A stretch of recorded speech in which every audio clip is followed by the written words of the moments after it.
নমস্কাৰ মই কুলেন কলিতা আৰু আপোনালোকে চাই আছে টিএলএম আইডিয়াজ বাই কুলেন। আজি আপোনালোকৰ ওচৰলৈ মই এটা নতুন টিএলএম লৈ আহিছো আৰু এই টিএলএমটো হৈছে এলপি স্কুলৰ ছাত্ৰ-ছাত্ৰীসকলৰ কাৰণে জ্যামিতিক ধাৰণা দিয়াটো। আমি জানো এলপি স্কুলৰ ছাত্ৰ-ছাত্ৰীসকলে গণিতৰ যেতিয়া ধাৰণা ল'ব বিচাৰে তেওঁলোকে তাত জ্যামিতিৰ সৰু-সুৰা কিছুমান আকৃতিৰ বিষয়ে পৰিচয় ল'ব লগা হয় আৰু জ্যামিতিৰ আকৃতি পৰিচয় লওঁতে ত্ৰিভুজ কেনেকুৱা আকৃতিৰ, চতুৰ্ভুজ কেনেকুৱা আকৃতিৰ, আয়ত কেনেকুৱা, বৰ্গ, সূক্ষ্মকোণী, স্থূলকোণী এনেকুৱা ধৰণৰ যিখিনি আমাৰ জ্যামিতিত পোৱা যায় সেই যিখিনি আৰম্ভণি কথা, প্ৰাৰম্ভিক কথা তাক এটা সূক্ষ্ম ধাৰণা দিয়া আৰু যাতে এই গোটেইখিনি কথা গোটেই জীৱনলৈকে মনত ৰৈ যায় তাৰ সহায় হোৱাকৈ আমি এই টিএলএমটো যুগুত কৰি উলিয়াইছো। আহক আমি এই ভিডিঅ'টো চাওঁ। যদি ভিডিঅ'টো চাই ভাল লাগে তেনেহ'লে লাইক কৰিব, সাবস্ক্ৰাইব কৰিব আৰু নিশ্চয় এই টিএলএমটো প্ৰস্তুত কৰি উলিয়াবলৈ আমি কেইপদমান সামগ্ৰী লৈছো। সেইবোৰ হৈছে এটুকুৰা ডাঙৰ কাঠৰ টুকুৰা, মানে 1 ফুট বাই 1 ফুট সাইজৰ কাঠৰ টুকুৰা হলে হৈ যাব। এই কাঠৰ টুকুৰাটো আমাৰ ঘৰত পৰি থকা কাঠৰ টুকুৰা হ'ব পাৰে, নাইবা ফাৰ্নিচাৰ হাউচৰ পৰা কটা টুকুৰা এটা লৈ আহিব পৰা যায়। আৰু এই কাঠৰ টুকুৰাটো আনি আমি বগা ৰং দি দিছো, যাতে বগা ৰং দিলে আমি ইয়াত কৰিব লগা কামখিনি স্পষ্টভাৱে দেখা পোৱা যায়। লগতে আমি স্কেল এপাতৰ সহায়ত ইয়াতে প্ৰতি ইঞ্চিৰ দূৰত্বৰ মূৰে মূৰে 1 ইঞ্চি দূৰত্বৰ মূৰে মূৰে মই ইয়াতে আঁচ টানিছো, লাইন টানিছো কিছুমান, আৰু এই লাইন বিলাকৰ যেটো ক্ৰছ হৈছে সেই ক্ৰছ বিন্দু বিলাকত মই 1 ইঞ্চিৰ মূৰে মূৰে গজাল মাৰি দিছো। ইয়াতে 10টা গজাল আছে পঠালিকৈ আৰু থিয়কৈ ইয়াতে 9টা গজাল আছে, মুঠতে 90টা গজাল আছে। অৰ্থাৎ এই ক্ৰছ বিলাকত আমি একোটাকৈ গজাল মাৰিছো। এতিয়া আমি গজাল মৰাৰ পিছত আমি দেখাত এনেকুৱা এটা আকৃতি দেখিছো, অৰ্থাৎ কাঠৰ টুকুৰাৰ ওপৰত এটা নিৰ্দিষ্ট দূৰত্বৰ মূৰে মূৰে গজাল কিছুমান আমি দিছো। ইয়াৰ উপৰি আমাক লাগিব ৰবৰ। আমাৰ এই মিঠাই দোকানত মিঠাই পেকিং কৰিলে দিয়া যিবিলাক ৰবৰ আছে এই ৰবৰ বিলাকো হৈ যায়। এনেকুৱা ৰবৰ টুকুৰা মই লৈছো। আৰু আমাৰ ছোৱালী বিলাকে বা বোৱাৰী বিলাকে খপাত মৰা যি ৰবৰ আছে এই ৰবৰ ডালেও আমি এই কামটো কৰিব পাৰো। মই গুৰুত্ব এইটোতে দিছো যে টিএলএমটো ব্যৱহাৰ কৰাৰ সময়ত বা টিএলএমটো প্ৰস্তুত কৰাৰ সময়ত যাতে আমি বেছি টকা খৰচ কৰিব লগা নহয়, অৰ্থাৎ লো কষ্ট মেটেৰিয়েল নাইবা পাৰিলে নো কষ্ট মেটেৰিয়েল লৈ আমি কামটো কৰিব পাৰিলে বেছি ভাল হয়। আৰু মই তাৰ ওপৰত লক্ষ্য ৰাখি এই কামটো কৰিবলৈ ওলাইছো। এতিয়া আমি চাওক এই টিএলএমটো আমি কেনেকৈ ছাত্ৰ-ছাত্ৰীসকলৰ আগত উপস্থাপন কৰিব পাৰো। মই এটুকুৰা ৰবৰ লৈছো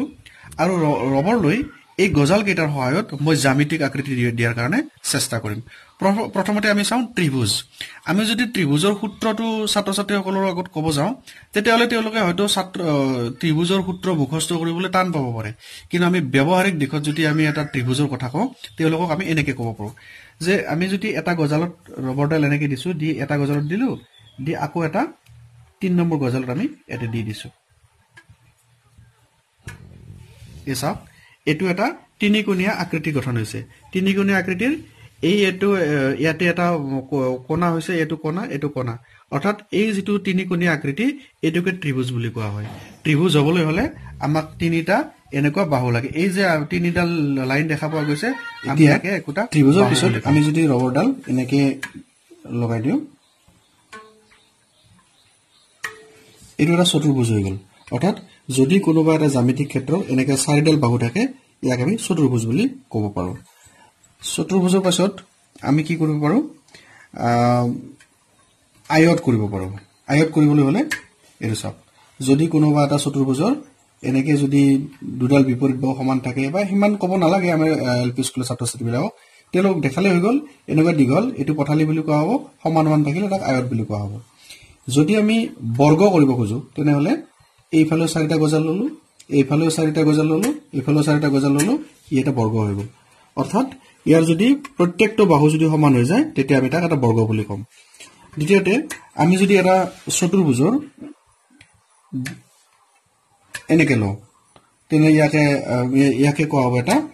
যদি এনেকে লওঁ তেতিয়া ইয়াক কোৱা হ'ব এটা ট্ৰেপিজিয়াম বুলি। অৰ্থাৎ ট্ৰেপিজিয়াম মানে মানে জ্যামিতিক ক্ষেত্ৰৰ এই আকৃতি যিটো আছে এইটো আকৃতিক আমি ট্ৰেপিজিয়াম বুলি ক'ম। তাৰপিছত আমি যদি অলপমান হায়াৰ ক্লাছৰ কথা ক'ব যাওঁ তেতিয়াহ'লে আমি সামান্তৰিক ক'ব পাৰো। সামান্তৰিক ক'ব খুজিলে আমি এনেকে ল'ম, এনেকে ল'ম, এনেকে। তাতে এইফালে যদি 4টা গজাল লৈছো, এইফালে 4টা গজাল লৈছো, এই চাওক 4টা গজাল লৈছো, কিন্তু অলপ এই বেকা বেকি হৈছে নহয়, অৰ্থাৎ বিপৰীত বাহুবোৰ বিলাক সমানে আছে, কিন্তু গতিকে এই আকৃতিক কোৱা হ'ব